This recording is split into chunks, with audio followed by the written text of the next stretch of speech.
સુરતમાં રાજકીય ગરમાવો તેની ચરસસીમાએ છે ત્યારે સત્તાધારી પક્ષ ભાજપ અને વિપક્ષ આમ આદમી પાર્ટી સામસામે આવી ગયા છે। તાજેતરમાં વોર્ડ નંબર 4માં બનેલી એક ઘટનાએ રાજકીય વાતાવરણમાં ભારે ઉત્તેજના જગાવી છે, જેમાં ભાજપના કાર્યકરો પર આપના બેનરો હટાવવાનો ગંભીર આક્ષેપ થયો છે।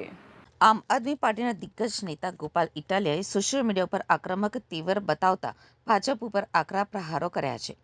તેમણે આક્ષેપ કર્યો છે કે આ ભાજપના અસામાજિક તત્વોનો ત્રાસ છે।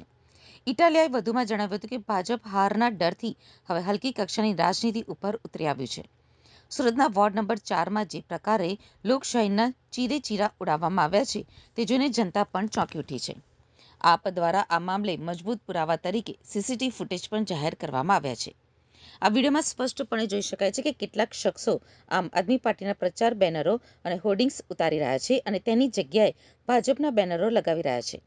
આ ફૂટેજ વાયરલ થતાં જ સોશિયલ મીડિયા ઉપર યુઝર્સ પણ ભાજપની આ પદ્ધતિ ઉપર સવાલો ઉઠાવી રહ્યા છે।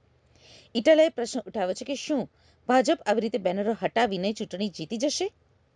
તો આ ઘટનાએ સ્થાનિક ચૂંટણી તંત્રની કામગીરી ઉપર પણ સવાલો ઊભા કર્યા છે। એક તરફ વિકાસના દાવા કરવામાં આવે છે તો બીજી તરફ વિપક્ષના પ્રચારના માધ્યમોને નુકસાન પહોંચાડવામાં આવી રહ્યું છે।